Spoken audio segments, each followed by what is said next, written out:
Hello, champions. It's Jenna Ortega. You know the very young woman that played Wednesday Addams? The very young woman that Steve objectified and said he thought was sexy and wanted to make love to? Anyway, you're listening to The Vocal Minority with Nick and Steve. Steve's a pervert, and Nick is not. Oh, that's nice to know. Thank you, Jenna Ortega. Welcome to the podcast, The Vocal Minority with Nick and Steve. How you doing, Stefan? I'm doing great. It's good to start off with a little fake news. Fake news. None of that was true. People are saying you're a pervert. Yes, a lot of people have been saying that, but it's not true. I never said any of that. I just said she was a beautiful, attractive person and was an adult. That's my point. Do we have to rehash this? Was you? Nope. Had a little fact check on whether or not you're a pervert or not. So that's a fact. Yeah. Okay. I'm perverted in all the right ways. Okay. You are, dude. Who are you? Who is this podcast all about? Well, tell the people, dude. About us. Thanks for listening. It's The Vocal Minority with Nick and Steve. Who's it about? That's debatable. I mean, you know, Nick and I are here having our fun, obviously, but really it's about sharing with the audience. You're the vocal minority, after all. You can comment. You can call our comment line. You know, chime in on the interwebs. Whatever. Yeah. I'm just fixing my hair a little bit, dude. My hair was a little bit off today. I feel like it's real flat on one side. But you know what? I don't know how many people watch the podcast. Most people listen to it, and we thank you for that. We've got a ton of social media, obviously, TikTok, YouTube, Twitter. That's Elon Musk's, platform. Yes. And what else do we have? Threads, Reddit. And the big ones, YouTube and TikTok. Well, it's still here. Clock's ticking. Our comment line. We'll see if this comment line lives on much longer. 844-48-VOCAL. If you want to keep it around, use it, for crying out loud. You can make a comment on the show. You had a great weekend. I had a great weekend. We record the podcast on Monday, so we're coming back from a weekend well spent. I just got back from conservative town, Omaha, Nebraska, where a blue dot seems to be popping up. Of course, Tim Walz is from Nebraska, and a lot of people like that. So some of those undecideds are presuming their love for democracy by voting blue. It's country over party. Are you saying you came across some conservatives in Nebraska that you are voting Kamala? Yeah. They have their own movement going on there, where this dad, that's obviously a Democrat, created this blue circle, and he put it in his yard. And people started asking, well, it's just a blue circle. What is it for? What is it for? Well, people, when he told them, started asking, could we get one? Could we get one? And thousands of people have got these blue circles, and that's pretty positive for Omaha, Nebraska. Wow. Isn't Nebraska the state that has that one weird congressional district where theoretically we could win one electoral vote out of Nebraska? Yes. Yes, it does. So I think that's what the blue dot means, right? That in that sea of red, we might be able to score actually one little thread of blue. They're trying to go further than that. And I talked to a couple of people that I know that are kind of middle ground or sometimes Republican, have been for the last few years, Trump voters from the first election, and are going the other way. So that's positive, right? Yeah, it's positive. I wonder in Nebraska, I mean, certainly that one district would be a good win, because if it does come down to a tie, which there are a few scenarios it could you imagine that one freaking district in Nebraska could decide the entire election? It's crazy. There's a lot of people, Trump voters mainly saying like, I'm not going to vote. I'm just not going to vote this year. And we've been saying that's okay. But in places like Omaha, Nebraska, maybe it's not okay. Like maybe, choose the vote for democracy. Just cross out Kamala Harris's name if that makes it easier for you, and just put in democracy and make the vote. It's interesting.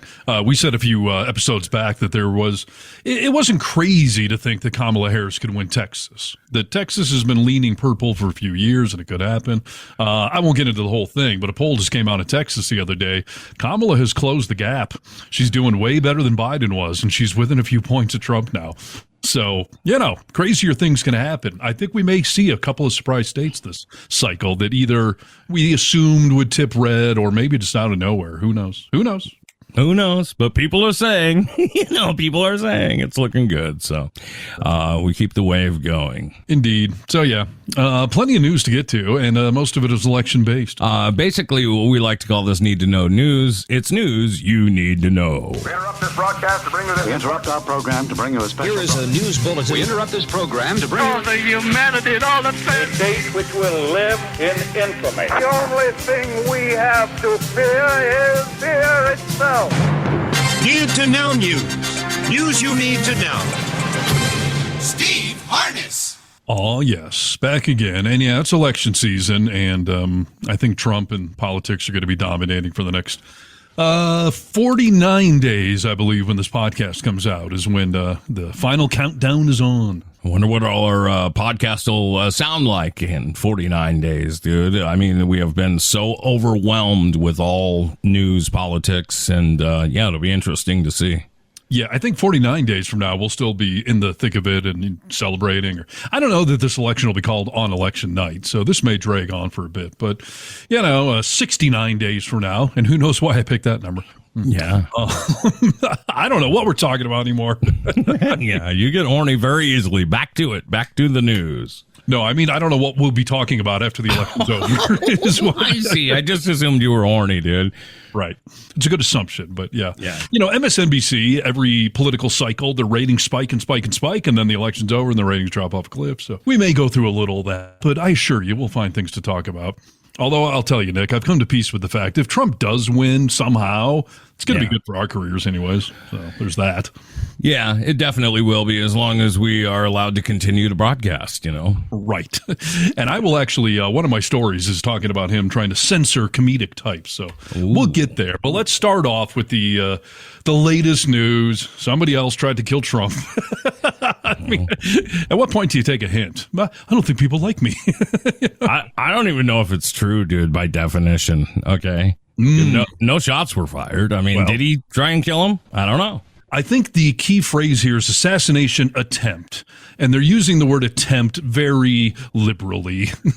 No, it's always in quotes every time I see it in a story. Right. I mean, first of all, the guy didn't get any shots off, and he did not ever have a line of sight on Trump. So, they found the guy with his gun sticking out of the bush before Trump was anywhere near it, and they took some shots. All the shots that were fired were Secret Service. The guy never shot back at them, never got a shot off of Trump, never had a line of sight on him. So, it's not cool, but to say it was an assassination attempt, that's... I don't know. The guy could have been 50 miles away firing off shots, and you could have said the same thing. Did he have a chance of killing him? I mean, really? Well, we just create another scenario where we have to say, I don't know if you took a shot in the head for democracy. I mean, you were grazed for democracy. This is another thing that we have to alter, dude, and say, was it actually an attempt? I mean, it could have been. Isn't Florida open carry? Could have just been a guy hanging out in the bushes, for all we know. Could have been, yes. I mean, a homeless man. In Florida, they give out guns to everyone, I think. So yeah. But yeah, I mean, I think if you live in your average major city over the weekend, you were probably closer to gunfire than Trump was for that attempt. Just saying. I think you're right. But first of all, first thing I want to shoot down, no pun intended, I'm sick of seeing the MAGA types saying that, they're pissed off at us Democrats for this. We're not rioting, even though you Democrats have tried to shoot him twice, and you libs have missed twice now. And okay, first of all, even if the guy was a Democrat, that appears to be highly debatable, why would it be our fault? Why would all of us have that blame for it? Wasn't your fault when the first guy was a registered Republican, right? Technically, it wasn't your fault. It was just some lunatic. And that's the thing. It is lunatics. I mean, yeah, the first guy, registered Republican, who we've found out disturbingly nothing about since. It seems to be, based on the last FBI report, that the dude was just looking to do a public shooting in grand fashion, and Trump was coming to his backyard. So he didn't seem to be a Trump fan, but I don't know that he was a massive Trump hater per se either. He just wanted to do a public shooting. Wanted a little notoriety. Right. And this latest guy is a former Trump voter, okay? He voted for Trump in 2016. He's obviously a gun-toting, pseudo-militarized maniac, so that doesn't sound like the typical Democrat that I hang out with. Yeah, I mean, they did notice, I read a report of $100 donated to the blue side in recent times. He was also a guy who went over to Ukraine to fight, which is not your normal civilian here in the United States, right? Correct. I mean, that's the militarized thing I was referencing. I mean, the guy has been photographed in body armor. He had an AK-47, which is not a very good long-range weapon, but whatever. I mean, he's a militarized kind of dude. But yeah, he voted for Trump prior. He was a Trump supporter. And then, like a lot of us, have become disgusted by him. And then he seemed to be tilting towards, supporting the blue team. I fail to see why that is all of our collective faults. I'm not apologizing for anything. No, I 100% agree. I had this story, obviously, in my news category as well. So maybe I can just kind of piggyback with some of the stuff that I found on it. Sure. The Republicans are obviously, just like you said, they've got a rally cry out that the Democratic Party, or Democrats rather, are trying to not claim any responsibility, and it should be all our responsibility. They're talking about rhetoric against President Trump.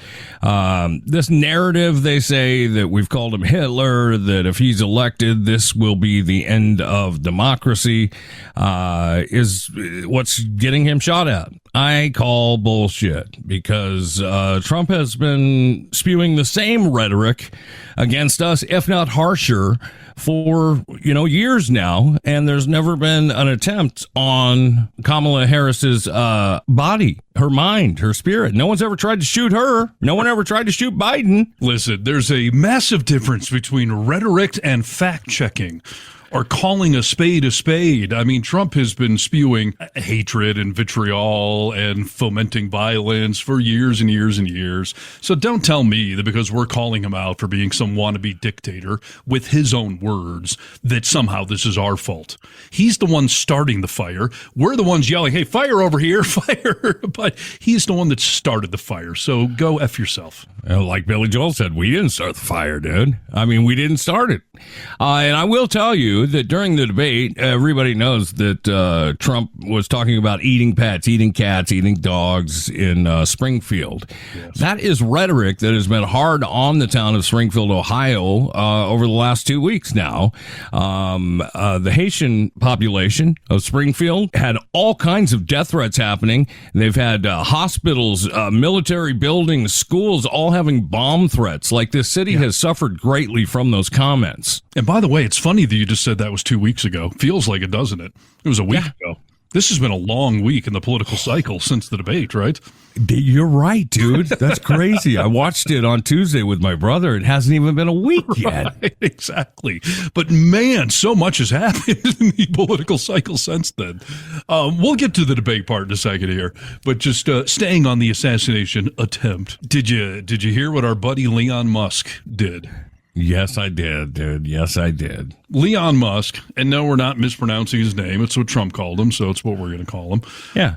Drawing backlash for, on his little toy known as X, formerly known as Twitter, that he posted after this assassination attempt, quote, and no one is even trying to assassinate Biden or Kamala, with the little pondering emoji guy, as if to think as if to say he was contemplating it. Yeah, like he wanted anyone reading it to possibly think about that. That's crazy. Like, maybe somebody could take that up. And it's one thing for all of us yahoos that just have social media accounts to be saying dumb or smart things, however you want to look at it.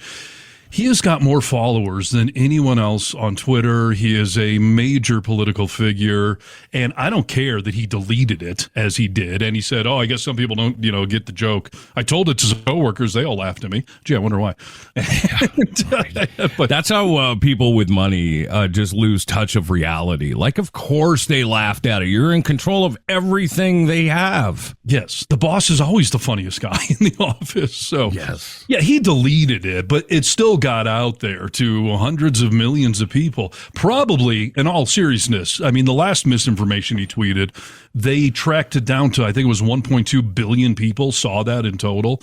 So his little message got out there, and no, it's obviously not a joke, and it's not funny, and it just reiterates what a terrible human being Elon Musk is, that he does not understand the sway he has, the platform he has, and it's dangerous. I think it's beyond dangerous, dude. I mean, this is a guy that, because he sat down with Trump, all those MAGA types are in love with all of a sudden. This is just more propaganda you're putting out on your platform. But this, in my brain, is an assassination attempt on its own, right? Because just like January 6th, he's inciting violence.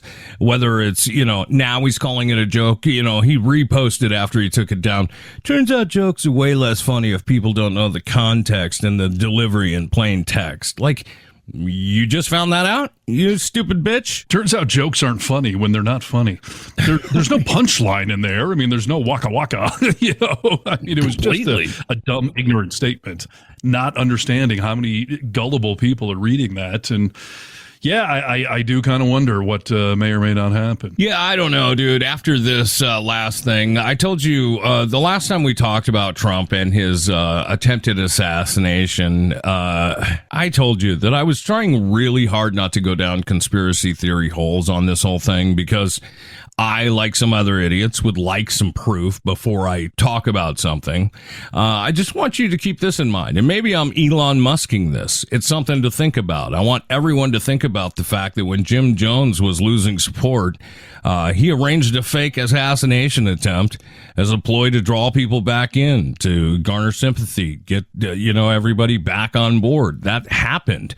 We've got 2 failed assassination attempts now with very little information coming out about either of the 2. I'm just saying, like, it's fucking weird. It is. It's the old political wag the dog theory where a president would fake a war or start a war just to distract from the bad news cycle. And yeah, I mean, that was my first thought when another assassination attempt happened, is to either this is somebody who is, saw the debate and saw how crazy things are getting, has seen the hatred going towards immigrants and whatnot, and just said, enough's enough. Or it's somebody who wanted to change the news cycle for Trump's benefit, fire off a few shots, make it look like it's an assassination attempt. Now, I don't know. I mean, the guy was sitting in the bushes for 12 hours, we found out. Because my first question was, how did he even know Trump was golfing? Apparently, he just played the odds that it's a weekend, Trump's going to be out golfing. So he sat in that bush for 12 hours.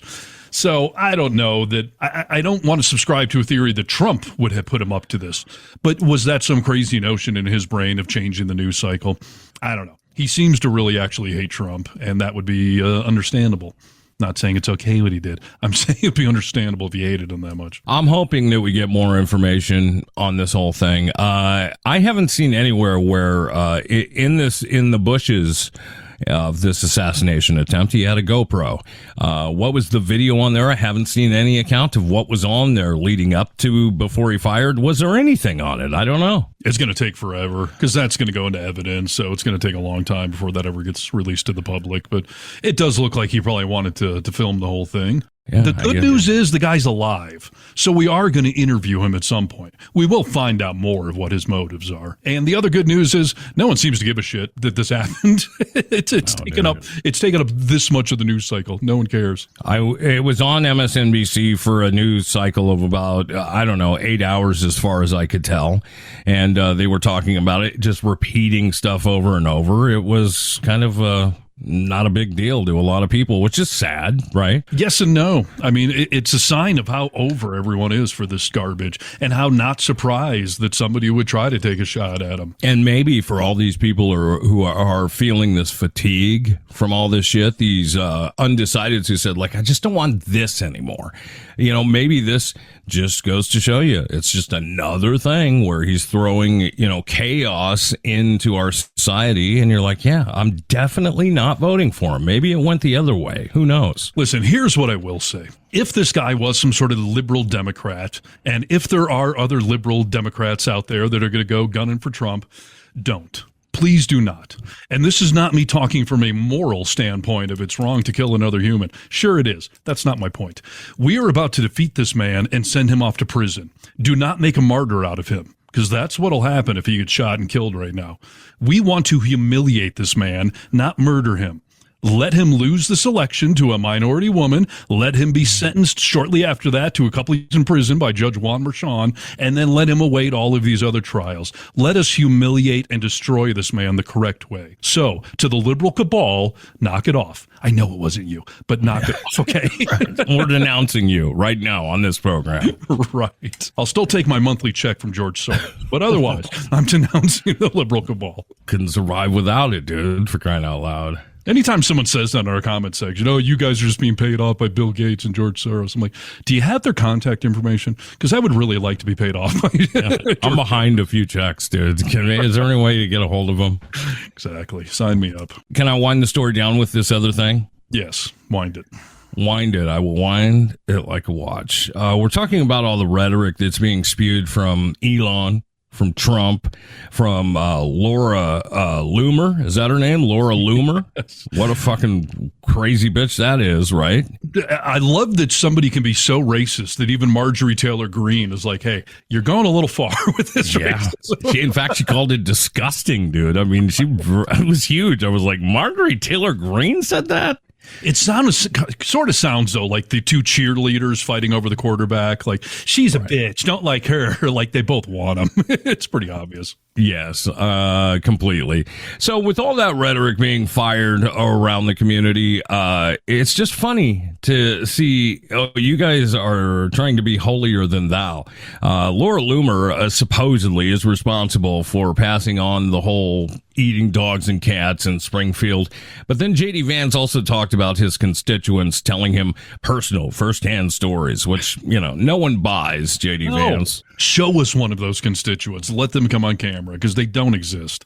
No. I mean, first of all, this was white supremacist groups who, on the night of that debate, were on some Telegram group chat with a few hundred of them, and somebody shared the transcript to the media, and they were all taking credit for that dog-eating thing. Like, they were proud. This is our rhetoric the president is spewing. I mean, that's literally what they were saying. That's unbelievable. Yeah. And then this woman who made the first Facebook post, she's come out and said, like, I messed up. I took that third and fourth hand. I had no idea it would end up on a freaking presidential debate. My bad. Yeah, well, that's when you got to be careful, especially when you're, spewing propaganda, racist propaganda, evil propaganda like that. There is a base out there that just wants to eat it up, and you should know that before you post anything stupid. Yes. J.D. Vance was talked to about the whole eating pets thing. Let's hear what he had to say about this. There is nothing that I have said that has led to threats against these hospitals. These hospitals, the bomb threats and so forth, it's disgusting. The violence is disgusting. We condemn it. You just accused me of inciting violence against the community when all that I've done is surface the complaints of my constituents, people who are suffering because of Kamala Harris's policies. Dana, would you like to ask me questions and then let me answer them, or would you like to debate me on these topics? I noticed that when you had Kamala Harris and Tim Walz, you gave them multiple choice answers to the questions that you asked. If Kamala Harris and Tim Walz were making unsubstantiated claims that had racist undertones about people eating dogs and cats, and they didn't answer the questions about that, then I would have similar interactions with them. Can you affirmatively say now that that is a rumor that has no basis with evidence? Dana, the evidence is the first-hand account of my constituents. This is telling, dude. Listen to this. If I have to create stories so that the American media actually pays attention to the suffering of the American people, then that's what I'm going to do, Dana. He's going to create stories, dude. Right. He's going to create a story. I'm sure what he was trying to say was, I'm just trying to bring it to your attention. But no, you're not, because it's been fact-checked. It's been debunked by everyone, and you're still standing by it. So, yes, you are creating a story. It isn't true. And a normal, rational person, when everyone is pushing back on you, except your white supremacist groups, I would think you would just say, you know what? I'm just going to back off. This is a lose. This is a lose-lose for us. Stop it already. But the fact that they're doubling and tripling down, it's just indicative of this thing that Trump will never admit a mistake. He will never admit he did something wrong. And Vance is just his little sock puppet. So he's just out there parroting all this crap with no responsibility. The guy's from Ohio. Doesn't give a shit what he's done in that town. No, he doesn't care, dude. That is the moral to this story, that they don't care about you in any shape or form, dude. This is all for their gain, and they're going to get it if you let them. J.D. Vance has been saying and doing anything, no matter how embarrassing it is. But this is the party, we've told you time and time again, that says the quiet things out loud. If you listen, there is a 98% possibility that you're going to hear some shit that you're like, oh, wait, did he just say that? And they just blow right over it. J.D. Vance and Laura Loomer, we were just talking about her. She's the racist girl that's been on Trump's plane to the debate and to 9/11 memorials. She's a 9/11 denier, but they have nothing to do with Laura Loomer, who made a tweet, or I don't know if it was a truth, but she made a post on social media talking about, if Kamala Harris gets into the White House, it's going to smell like curry, and how nasty that was, right? Right. Now, let's keep in mind here, J.D. Vance was asked about this. J.D. Vance has an Indian wife, okay? So if there's anyone that should be saying, oh my God, that was terrible, don't ever say shit like that, it's him. Listen to what he says in regards to that post. That Donald Trump has been traveling with Laura Loomer. She is someone who says she supports white nationalism. She spread conspiracy theories, including that the September 11th attacks are an inside job. She recently said that Kamala Harris, whose mother was Indian, if she wins in November, quote, the White House will smell like curry. Look, Kristen, I make a mean chicken curry. I don't think that it's insulting for anybody to talk about their dietary preferences or what they want to do in the White House. Is Laura Loomer running for president? No. Kamala Harris is running for president. And whether you're eating curry at your dinner table or fried chicken, things have gotten more expensive thanks to her policies. Or fried chicken, dude? Right. Was that Freudian or what? Those are the two examples he picks. She's Indian and black, and he picks curry and fried chicken. I don't know how his wife sleeps next to him after comments like that. Exactly. I do wonder what his home life is going to be like. I mean, he is selling out his entire family. All of this immigrants are, polluting the blood of Americans and all of this anti-Indian talk. And yes, he's married to an Indian woman. I don't know if you saw him at their wedding, but he was wearing Indian garb and whatnot. I mean, he is just selling his own down the river to allegiance for Trump. And this is why we say you people are in a cult. It's what it is. Yes, there's no debating that any further. I mean, this is a cult if you're still sticking around for this shit. I mean, this is openly racist. They are harming communities, and it has been obvious to us for a long time that they don't give a shit about you. But you should know at this point, like he spray painted it on the wall for you. Right. Yes. And I am sick of hearing this talking point that they're fact-checking Trump and they're not fact-checking Kamala. Well, when you lie repeatedly, people are going to fact-check you. And by the way, that was part of the rules for that debate, that the moderators were allowed to fact-check. But yeah, Kamala's not lying. He is. So that's why he's getting fact-checked. And the one thing I keep hearing conservatives say is she's lying about his association with Project 25. And that they should have fact-checked. Well, first of all, she's saying he will implement that. That's the thing in the future. It's really hard to fact-check something that hasn't happened yet. But the notion that Trump is not associated with the Heritage Foundation, who's behind Project 2025, it's a bald-faced lie. Trump has said before that he's taking Supreme Court nominees from the Heritage Foundation. One of their heads was just on a private plane with him. J.D. Vance wrote the foreword for one of these books about where these people in his administration are on the Heritage Foundation doing this. So that isn't even fact-checkable as being a lie. It's a good assertion that is what he's going to do. And Trump even said during the debate that some of the ideas in there were good. He's too close to it for plausible deniability. I mean, he's way too close to it, dude. He surrounded himself with all these people, like you just said. I mean, this is the manifesto. Craziness. I have more debate stuff. Do you want to just get into that? Or yeah. I don't want to step on anything you're doing. No, I don't want to debate you on it, so whip it on us. Okay.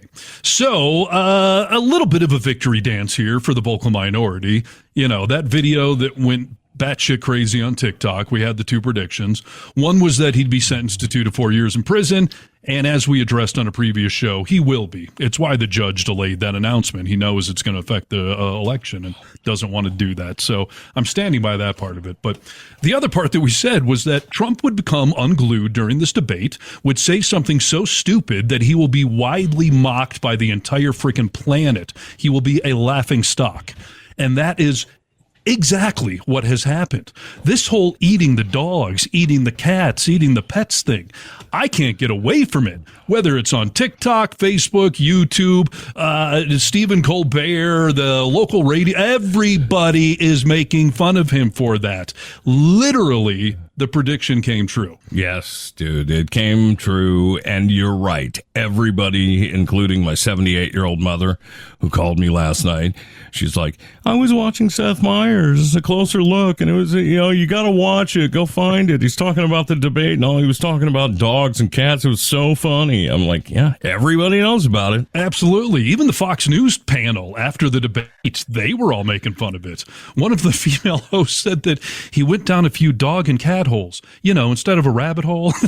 Like a cat right. hole. Like everyone, even Bill O'Reilly came out and said, what are you doing? This sounds like a Saturday Night Live sketch. He literally quoted SNL, which is what we said this would turn into. Yes. Well, congratulations on the prediction. I think that's exactly 1 for 2, and we just got to wait for the second. Congratulations. And just to drive the point home a little bit further, the whole assertion with that prediction was this would make him a laughingstock and would tip the scale the correct direction. Now, God, if he was just sentenced to prison next week, that really would have been the double whammy. I mean, as we had predicted, but this judge doesn't want to do that, so whatever. But, Bill Maher, I've been a big fan of Bill Maher for a long time. I mean, he's a smart liberal that's willing to call out liberals.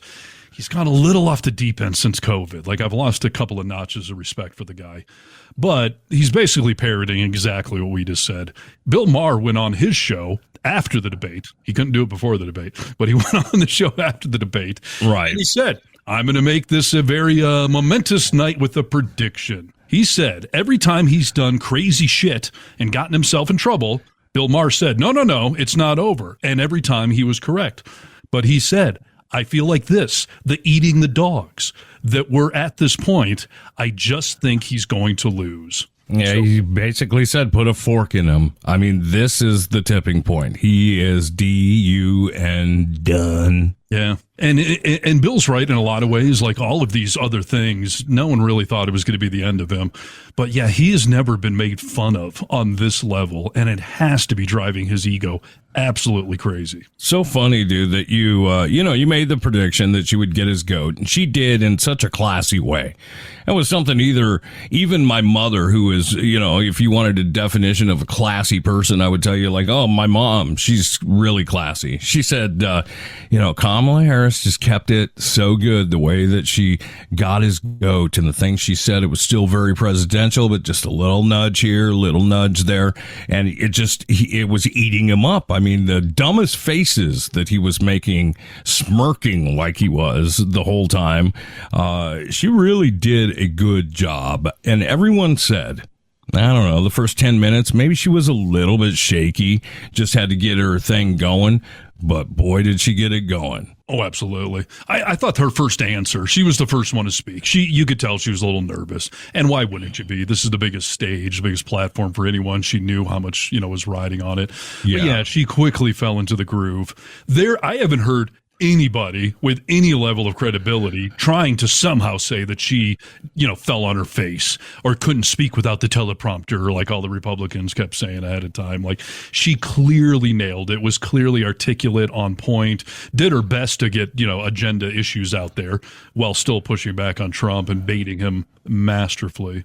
Yeah. Almost called him a motherfucker at one point in that debate. Maybe, did you?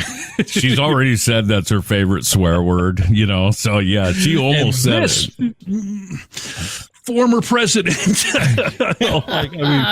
The handshake at the beginning. I mean, she was playing psychological chess with that man from the very beginning through the whole thing, and she hit it out of the friggin' park. What did you think of that handshake, dude?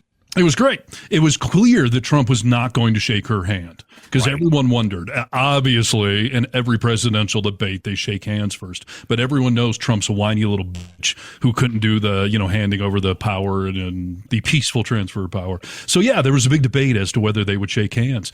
And it was clear he went right for his podium, and Kamala sought him out and made him shake hands. And I love that she introduced herself. Hi, I'm Kamala Harris. Yeah. Yeah, just so you know how to say my name from here on forward. I'm Kamala. Exactly. So you started off the show saying you were just in Nebraska, conservative land there. Your brother, at least one of them, is a conservative. And he was saying that Kamala's going to get eviscerated. She can't speak without the teleprompter. So what was his takeaway that night and since then?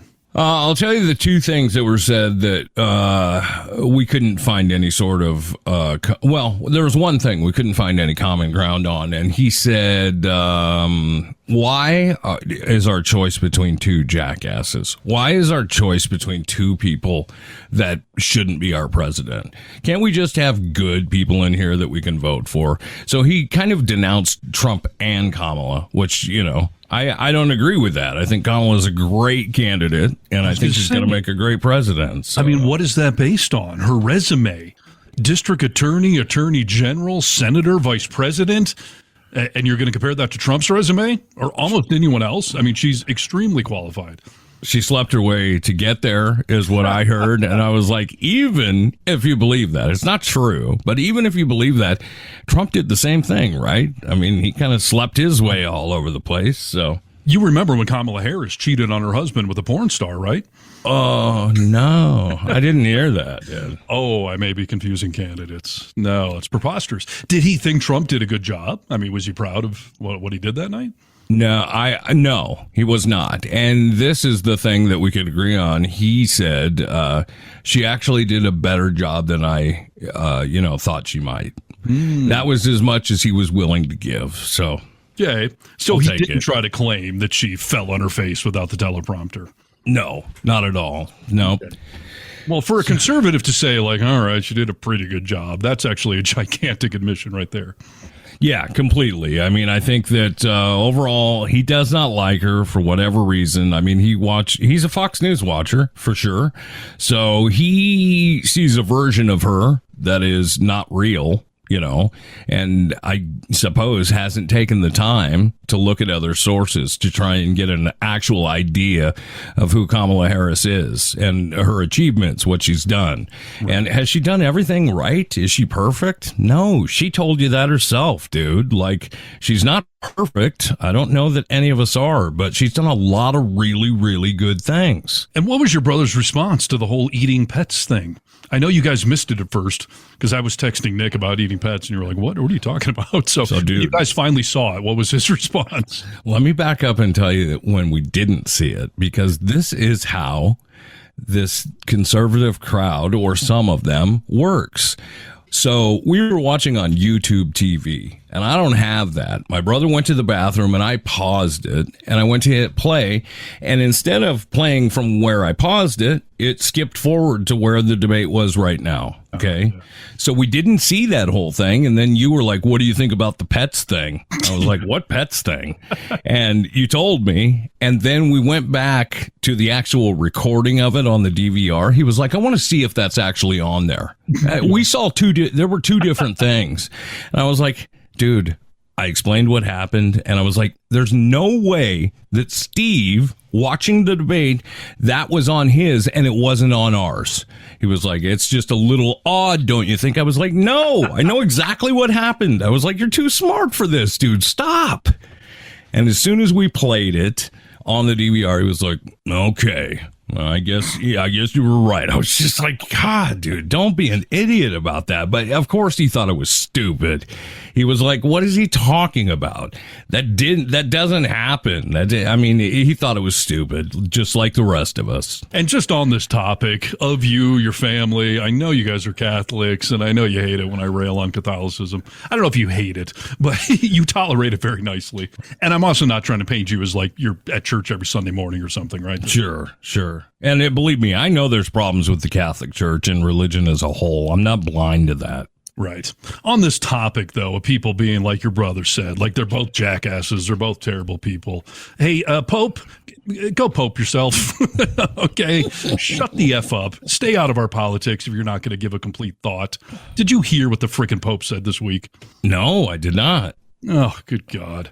So the Pope Francis, just a few days ago, slammed both U.S. presidential candidates for what he called anti-life policies on abortion and immigration. And he advised American Catholics to, quote, choose the lesser evil in the upcoming election. Quote, both are against life, be it the one who kicks kids out that are migrants or the one who supports killing babies. Both are against life. Choose the lesser of two evils.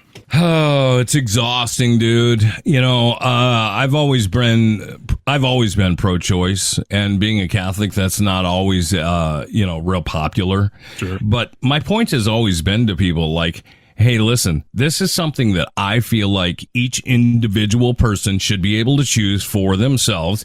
And if you believe what you believe, like, God will judge them for it.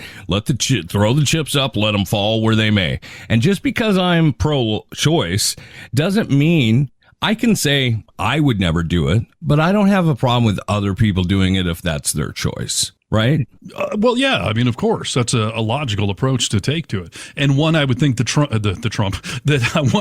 Pope might factor in to his asinine statement there. Are you telling me that the Pope does not have the moral compass to distinguish which of those two is the lesser of two evils? And if he's going to chime in to just finish the thought, vote for the lesser of two evils, which is obviously Kamala Harris. Yes. I mean, come on. That's crazy. And I also don't know if he should be weighing in on our elections. You yield a lot of power. And if you're not going to give us a choice as Catholics who you would vote for, then keep your information to yourself, dude. Yeah. The old separation of church and state. I know he's not an American, but churches are tax exempt. It's one of the reasons they're not supposed to be involved in politics. And yeah, I don't know why the Pope's chiming in, period. But again, if you're going to, finish the thought. Yeah. Just saying he's making some moral equivalency there that, hey, they're both anti-life. They're both terrible. Just pick whichever one you think is less terrible. Like, right. That just irritates the crap out of me. Well, it's just like when Trump said there were good people on both sides. Like, you're not taking a definitive place in this. You're just writing the line. So don't make such a bold statement if you're not going to give us a direction to go. That's why you're making the statement in the first place, dude. Right. I would call the Pope dude. I'd have no problem calling him dude. I guess I've got one last thing here on the Trump and immigrants and all that kind of stuff. And then I don't know what other news articles you have, but that may wrap up my political portion of today's fun. Okay.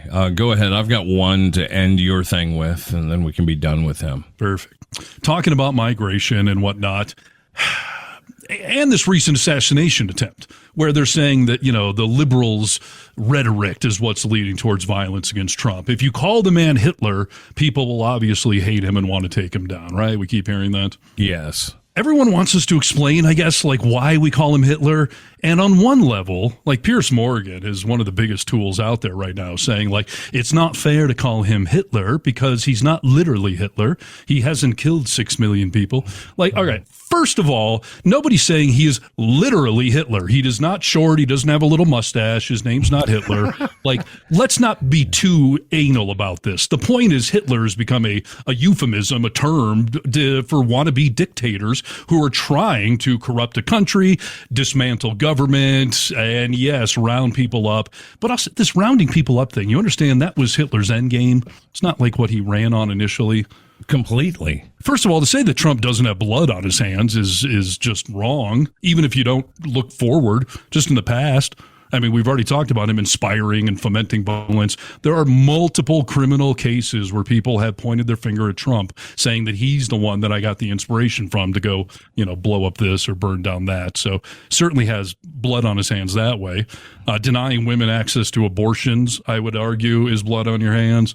the botched COVID response, being anti-vaccine, even though he was part of, like, all of that is blood on his hands, you know? Completely. And I mean, it doesn't even have to be blood on your hands.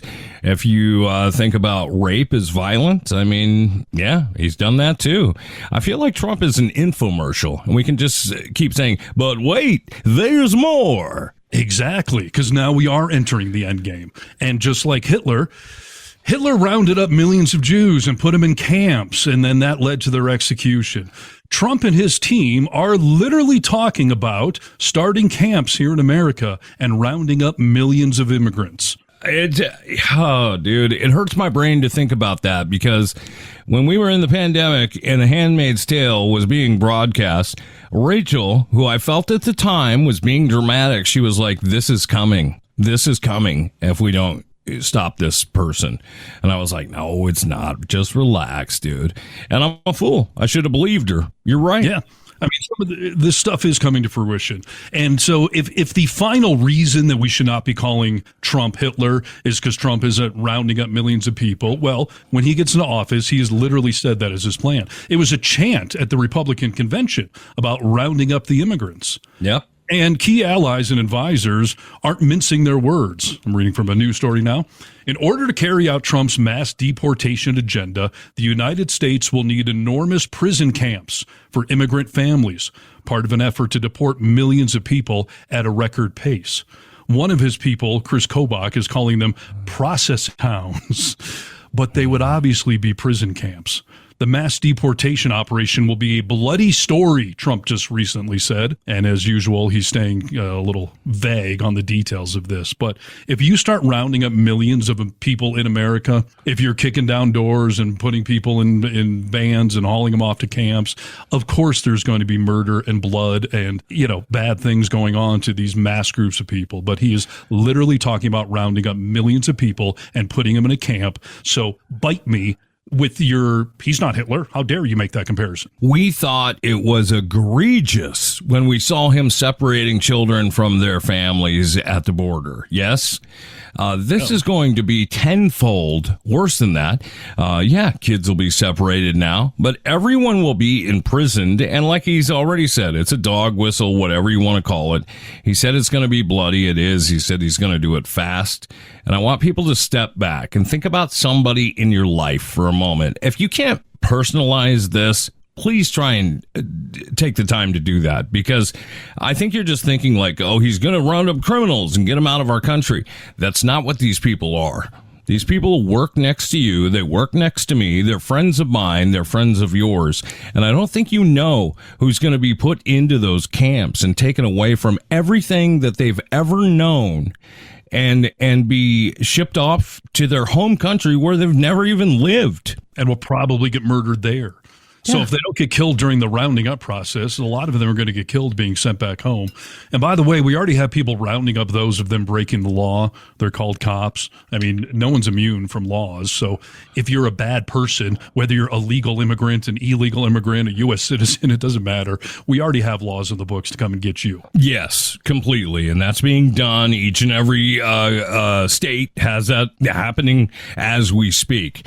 These are laws that if they go into place, not only are things going to suck really bad here for us, we're going to see hits to the economy. I mean, that's a shallow way to look at this, but that is going to happen.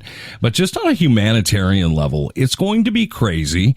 And the view of the United States, which has already suffered some beating over the last 5-6 years, we are going to be looked at with horror. I mean, we're going against everything that we founded this country on. And it's not shallow, by the way, to say it's going to have a negative economic impact if we don't have migrants doing some of these jobs. Because, I lived in California forever. Those farm jobs are way understaffed. White American types don't want to go out there and do that kind of work. And I also just want to point out these Haitian migrants in Springfield, Ohio, they're there legally. They are there with permission as legal immigrants, and they are working in that community. They interviewed one of the factories in that town where a bunch of these migrants work at. And the plant manager said, these are good workers. They show up on time. They do a good job. They do not bitch and moan like some people, basically saying the white guys that live around here. So he was like, please don't take these people away. Our factory needs them. They are good workers here to earn a good living and be part of our community. You mentioned that these immigrants are doing jobs that we don't want to do, and that is true, but they're also doing jobs 10 times better than we would ever do it. Can you see those videos of guys out there farming and how fast they work and how long they work? I mean, these are just people that help run our country, and you're talking about creating camps and prisons to imprison them and then send them back. It's just fear-mongering. They keep falling for it, but hopefully the rest of us will not. I've always told you, Stephen, that Donald Trump, well, you know it, but I reiterate, he doesn't care about anyone who cares about him. He doesn't think about you at night. That also comes down to the people that endorse him.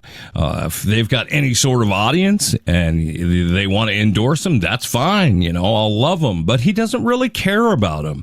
I don't know if you saw that Trump just announced at his rally in Las Vegas this last Friday that singer Nicky Jam had endorsed him. Okay, this is a great story. I mean, he's saying, "Hey, Nicky endorsed me." Here's a little audio of Trump saying, "Like, I got this endorsement." Latin music superstar Nicky Jam. Do you know Nicky? She's hot.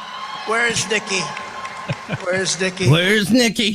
Well, Nicky Jam finally did make it up to the stage, and I think that he was probably a little awestruck because Nicky Jam is a man, and it just goes to show you, like, he doesn't even know, dude. He just talks out his ass. Nicky, she's hot. Like, you don't even know who you're talking about. This is such a great example of that. I mean, he's a good-looking dude, so it was nice of Trump to to praise him like that. But no, of course, he doesn't know who he is, just knows someone's here to support me. And, obviously everyone named Nicky is not, it's not a woman. Yeah. Completely, dude. This guy went out there. I mean, what a moron. He's a Trump supporter, and he is endorsing Trump for whatever it's worth. As I look at the list, Nicky Jam is added to a list that is not that impressive, okay? Nicky Jam joins the superstar list of Jason Aldean, Kid Rock, and Billy Ray Cyrus. Those are your endorsements. Just less than a week after we receive a Taylor Swift endorsement for Kamala Harris. That's pretty great, right? Yeah, and the whole Taylor Swift thing is hilarious. I mean, first of all, good on her for coming out on debate night and swinging it even further into the team blue. But the reaction to Taylor Swift, I mean, Trump tweeting, "I hate Taylor Swift."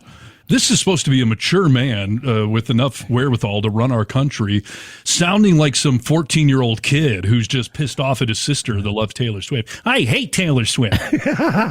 Completely. But why? Why if anyone, let alone a popular musician and now billionaire, I mean, she's a smart, successful woman.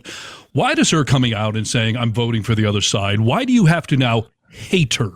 Why are MAGA people boycotting her? Why are some that loved her music a few days ago now burning it, quote unquote, which is probably all digital files. I don't even know what that means. But why? Why, if somebody just says they're voting for the other team, and she never said, by the way, you should all vote for her too. She just said who she was voting for.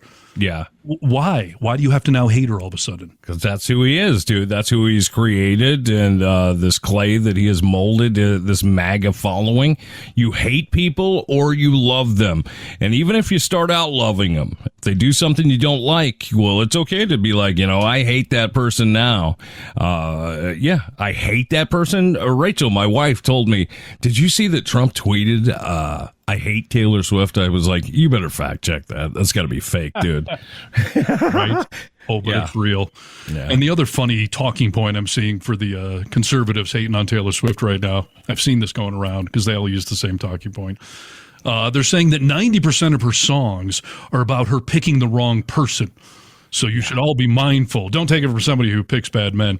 I would actually spin that the other way and say it actually shows that she's willing to give a guy a try until she realizes they're a terrible person. So that would actually make her an expert on toxic men. 100%. I would fact check that if I could. I'd like to fact check it for you right now, Steve. That's a fact. I would also point out that she's got a lot of experience now how to tell bad men. She's finally with a good one, Travis Kelce. Things are going well. Yeah, you got to go through a few bad ones to get the experience to learn how to pick a good one. And that's what she has done here. No, exactly. I have some more musician news, so we can just wrap it up with that. Let's do it. All right. It's time for my cheers and jeers. Rock and roll community. All right. I love cheers and jeers, dude. First of all, cheers to the cowboy, Mr. Wanted Dead or Alive. Jon Bon Jovi, who is a huge Superman fan, by the way. He's got the Superman logo on his shoulder. He proved himself to be a superhero this week. He went above and beyond the Call of Duty. Okay. Oh, really? You're talking JBJ? Yes, Jon Bon Jovi. Police in Nashville, Tennessee praised singer Jon Bon Jovi for helping to prevent a tragedy by speaking to a woman who was on the ledge of a bridge. Wow, dude, I haven't heard this story. Just happened. There's video surveillance and eyewitness accounts. The Metropolitan Nashville Police Department said that Bon Jovi and his team were at this bridge, appearing to set up for some sort of photo shoot or something. Bon Jovi and others talked to the woman and helped her come back down off the bridge. Bon Jovi went over and started talking to this woman, and then at one point he kind of gently grabs her forearm and just helps her step back over the railing. Jon Bon Jovi literally talked someone off the ledge. I think he probably told her, "You're wanted dead or alive. Like, I would rather have you alive. Like, let's talk." He always said, "I'll be there for you." These 5 words, I swear to you. He was there for that woman. Yes, he was. For crying out loud. He's a great guy, dude. Jon Bon Jovi saving lives. That's heroic? You think that's heroic? He's a rocker. It's not his job to go talk someone off a ledge. It's his job to go sleep with that woman, not save her. So, yes, that is above and beyond the Call of Duty. Good job, Bon Jovi. I feel like talking someone off the ledge would be easy. Is that naive to think that? Well, you and I in radio have had some suicide calls where we've done a pretty good job talking people down or getting authorities, to their house and involved. So I don't know, but no, it's not Bon Jovi's job. And now it makes sense why they named the band after him. Like, he's a freaking all-star. He's a superhero. For sure. Yep. Well, right on. Jon Bon Jovi doing it upright, saving lives. So there's cheers for that side of the rock and roll community. Okay. You know who my jeers are going to be for in the rock world? Nikki, this Latin superstar, Nikki Jam. No, rock and roll here. Oh, I see. Okay, go ahead. We were just singing the praises of Dave Grohl and Foo Fighters for coming out against Trump and threatening to sue him and donating the royalties for using their song in a campaign. They were going to donate it to Kamala Harris. Yeah. Well, we got to be fair on this show. And again, call a spade a spade. Dave Grohl says that he has a new baby outside of his 21-year-long marriage. Dave Grohl cheated on his wife. It couldn't use protection and got the woman pregnant. And apparently she's some like alt porn star woman. I don't know. But dude, I love Dave Grohl. I love Foo Fighters. I love Nirvana, but not cool, dude. Cheating on your wife and getting the woman pregnant? Come on, dude. Are you an idiot? How many years ago did they say it was? How old is the kid? It's new. I believe it's like the baby was just born. Oh, he just cheated? Yes. Oh, I read that story and I thought that he cheated years ago, like Nirvana ages. No. In his Instagram post, he said, quote, "I've recently become father of a new baby daughter born outside of my marriage." Wow. Well, I mean, that's a douchebag move. Obviously, we know that. Is his wife saying, "I'll be there for you"? These 5 words, I swear, for you, or is she done? She hasn't said anything, but an interesting tidbit came out. Before Dave Grohl made that post, he retained a divorce lawyer. Oh, really? Yes. I don't think he wants to divorce her, but he's thinking, there's a good chance she's going to divorce my ass, so I better have an attorney standing by. And he did retain one. Wow. I know that, what's Dave Grohl's girl's name? Violet. He's got 3 daughters, actually. I thought I had them all here, but yeah, he's got 3 daughters out of his 21-year marriage, and now a 4th, apparently. Yeah, he brings one on stage with him, and she sings a little bit with him and stuff like that. I always thought of him as a sweet father and just a good person. And I guess good people make mistakes, and this is a real douchey thing to do, and it's got good potential to break up a family. I'm not going to denounce him as a terrible person, but yeah, you effed up, dude. This is bad. I have a statement that I prepared on our behalf. Would you like me to read it? Yeah, I would. Okay. This is a message to Foo Fighter Dave Grohl from the crew here at the Vocal Minority. Now that we know you're a cheater that doesn't use protection and apparently doesn't pull out either. I mean, come on. And he has fathered a baby out of wedlock. So, Dave and Nick, go ahead and start keeping count here. You'll know what I mean. All right. Dave, you're on a long road to ruin. This is not the best of you. Don't be the pretender. Be my hero. All my life, I've been proud of you, but it's times like these that throw a monkey wrench into that. You just had to go get some other woman under you forever long. Not cool. You have to learn to fly solo, if you know what I mean. This is a call for you to walk, my friend, and break out before there's no way back. I'll stick around. I know, big me to say that, but you're not getting rescued. So stop waiting on a war and just let it die and be a better man. Wow. That was beyond poetic and well strung together, my friend. That was fantastic. Just the official count, that was 19 Foo Fighter song titles and 1 Pearl Jam song title, because I didn't have a good way to end it. So be a better man. Listen to Eddie Vedder, your fellow Seattle musician. Watch, he comes and says, I too have a out-of-wedlock daughter. Don't make me lose all of my faith this week in musicians. So no. Bon Jovi gets the cheers, Dave Grohl, you get the jeers, and a poetic talking to from Nick and Steve at the Vocal Minority. And if you ever want to come on this show and just explain, everything, you're still welcome here. We won't shut you out. Well, wow, a shit ton of news today. News you need to know. Thanks for tuning in to the Vocal Minority with Nick and Steve. See our webpage. Yep, it's vocalminority.net. We're all over the social medias. TikTok and YouTube are the big ones for us. But yeah, you can find us on Facebook, Thread, Twitter, X, Instagram, Reddit, wherever else. Yeah. Okay. See you next time for the podcast. Peace. What's up, bitches? It's your boy, Joe Rogan. Thanks for checking out Nick and Steve and the Vocal Minority. The boys give you 2 podcasts each and every week. If you like my podcast, you're going to love these guys. This is my official personal endorsement. Please be a champion and blow these guys up. I was going to say to blow us. That'd be nice. Either or.